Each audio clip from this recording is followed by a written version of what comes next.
Hey guys, I'm EJ, and this is Kendall here, and today we're going to be talking about our top 3 Rookie of the Year candidates for this 2018-2019 NBA season. Now, of course, Kendall, this is one of our more popular videos last year when we did our rookie rankings. Mine didn't go quite well. I had Markelle Fultz winning it all. I had Ben Simmons number 2, to be fair. Yeah, I don't even remember. Did I have Simmons winning it? I think you had Simmons winning it. Yeah, I had Tatum at number 3. Yeah. I remember you were clowning me at the time last year. Yeah, I told you. I was like, look, you got to go with the best player. It doesn't matter the situation, things happen. Yeah, you were 100% right about that. He was in the mix for sure. I think he ended up finishing number 3. Yeah, so none of us had Donovan Mitchell, so that we were all totally off on that. So, but that doesn't mean just because we were wrong last year that you shouldn't check this video out. We're excited about it, of course, talking about the Rookie of the Year candidates. So, Kendall, this is another really great rookie class. To me, I think this is going to be another competitive race. I'm very curious to see what your list is going to come up to when we reveal. Yeah, no, see, the thing about this year is that when I came up with this list, I considered what we saw last year, and I thought that kind of set a precedent for what we might see this year. Right. Because, as you saw, the top 3 guys, Simmons, Mitchell, Tatum, all played in the playoffs. We may not see that this year, but all guys that were on competitive teams that all also made a winning impact on their teams. There were guys that put up numbers last year, like Dennis Smith, that didn't necessarily have the wins to warrant being in that conversation. Right, yeah, absolutely. And that's going to be the key, is matching stats to team success. And that definitely was one of the ways I came up with my list. So I'm actually going to go first here. So I'll reveal my list, and then Kendall, you'll go first. You'll go after me. So at number 3, I have Wendell Carter Jr. from the Chicago Bulls. So Carter Jr., I feel like during the draft process, he was kind of the boring prospect. No one really wanted to talk much about him. No one talked about him as being a possible top 3 guy. He was a draft nerd guy. Yeah, the draft nerds all knew that this guy had great potential. But I think because he wasn't one of the bigger names from last year's college season, people kind of forgot about him. But I think he made his presence felt in the summer league.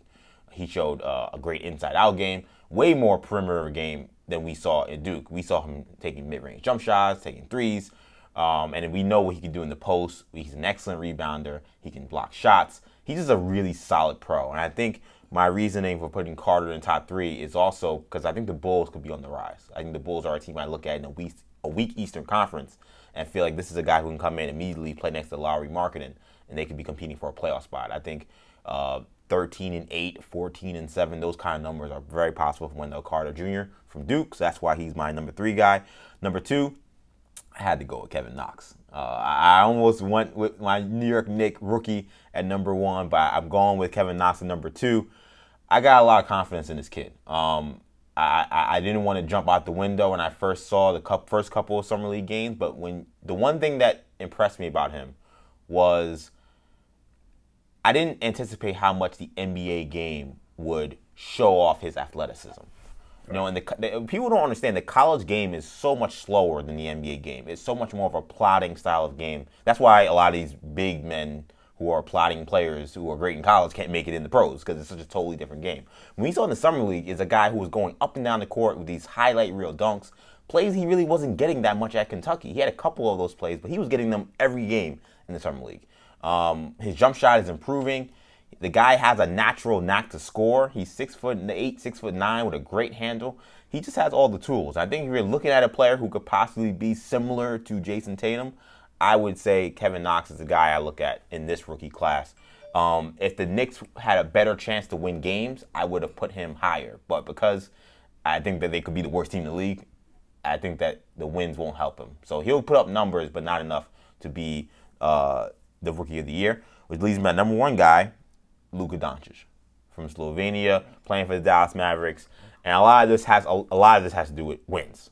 I think the Dallas Mavericks could end up being a pretty good basketball team in the Western Conference. They added DeAndre Jordan.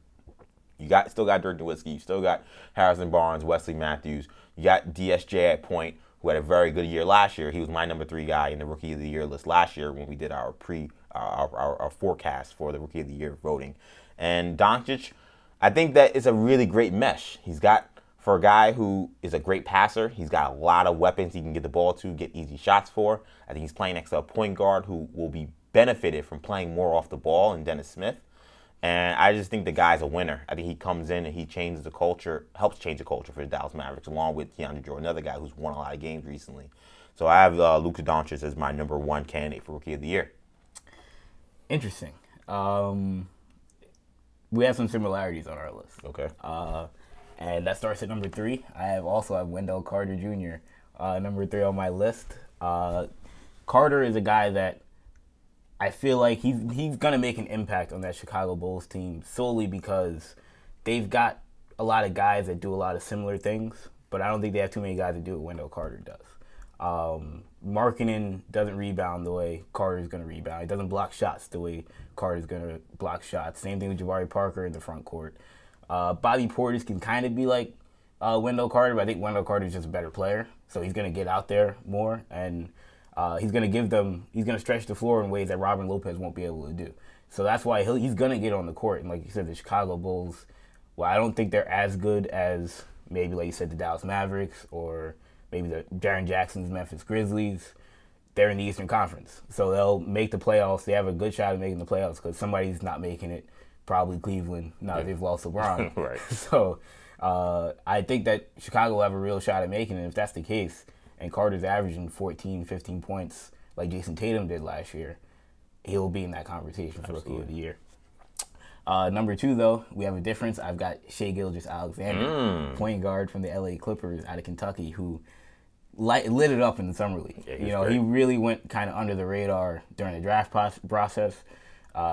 Surprisingly, went under the radar during the summer league, even though he was probably the best guard at the summer league among the rookies. And look, he's playing on a team where there's a chance that Patrick Beverley will be the starter from day one. There's a chance Milos Teodosic will be the starter from day one. But if I were Doc Rivers, I hope not. exactly. I don't want to see those if guys. I were Doc I'm Rivers, sorry. I would throw out Shai Gilgeous-Alexander from day one. Clearly, the guy looked ready in the summer league. We were worried about his ability to score maybe at the next level, his ability to play an up-tempo style of basketball because he plays sometimes in slow motion, but he adjusted perfectly to the NBA style. Looked more athletic than maybe people gave him credit for coming out of Kentucky. And if we're talking stat lines, I could see him averaging 15 and 6 next year as the point guard of the Clippers. And if he does that, he's certainly going to be in the Rookie of the Year race. Because I think the Clippers are another team that could be a playoff team. I mean, the West is so tough. Again, similar to what I was talking about, Jaren Jackson, those guys. They're better than the Bulls, but they may not make it. But lastly, I'm going to go with Luka Doncic. Similarly, you had him number 1. For me, this question is more so not ranking them, but is it Luka Doncic versus the field? And if that's the question, I think I'd still go with Luka Doncic. Wow. That's I'd be shocked if he wasn't Rookie of the Year. Unless there was an injury, which is possible, then I'd be shocked if he won Rookie of the Year. I mean, Rick Carlisle was talking about Doncic this week, actually, preseason, because Doncic had just arrived in Dallas, and he said, basically, he was like, if I were a Mavericks fan, I'd be rushing to get season tickets to see this guy play after what he's seen from him in the week that he's been there. Yeah. So, I mean, J.J. Barea has also been hyping him up in pickup games and stuff, saying that this guy looks crazy.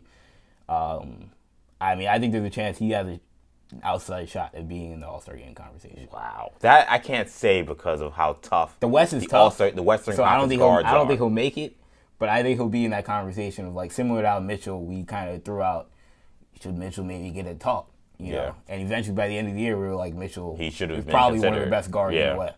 I think it'll be the same with Doncic. By the time we get to the playoffs, we'll look at Doncic like he's one of the best. I think the only thing that really could take away from Luka is that he's on such a good team. Will the stats be robust? You know, I think he might have one of those really good stat lines, but like nothing is like blowing you out of the water. If it's like a 11-8 stat line, is that a Rookie of the Year stat line? He's gonna be better than that for sure. That team's not that good. Like, it's good. Like, they got pieces, but like they were one of the worst teams in the league last year without him. I feel like he's going to make DeAndre Jordan one of the best centers in the league. Yeah. I think that when you talk about Dirk, I mean, Dirk is Dirk. He's going to do what he does offensively, but won't give you anything defensively. But with Barnes and Dennis Smith, I mean, he's going to look way better than Dennis Smith did last year. Wow. Dennis Smith was lost at times last year. This guy is going to come in and be a stud.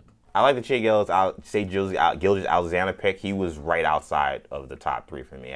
He almost made my list. My only question was will he start? I think Doc would be crazy to go somewhere else, but if for some reason they go somewhere else, I think that might be an issue. People watching are probably asking, where is Bagley? Where is Ayton? You know, big men sometimes have a tough time dominating. And those guys are going to be, I think, on the 2 worst teams in the league. I agree. So and Bamba, I think, will play, but I don't know if his impact will be that great his rookie year. that was set last year, and even with Malcolm Brogdon, Yeah. it's going to be totally broken if we go with Ayton as Rookie of the Year, especially Bagley, because Bagley's going to be on the worst team in the league. Right, exactly. And even if he averages 16 and 10, are we going to look at that and be like, he should be Rookie of the Year? Mm-hmm. It's going to be kind of tough. Yeah, I agree. But I think that's the end of our video, guys. So thank you guys so much for watching. We'll have more NBA preview videos coming out, so be on the lookout for that.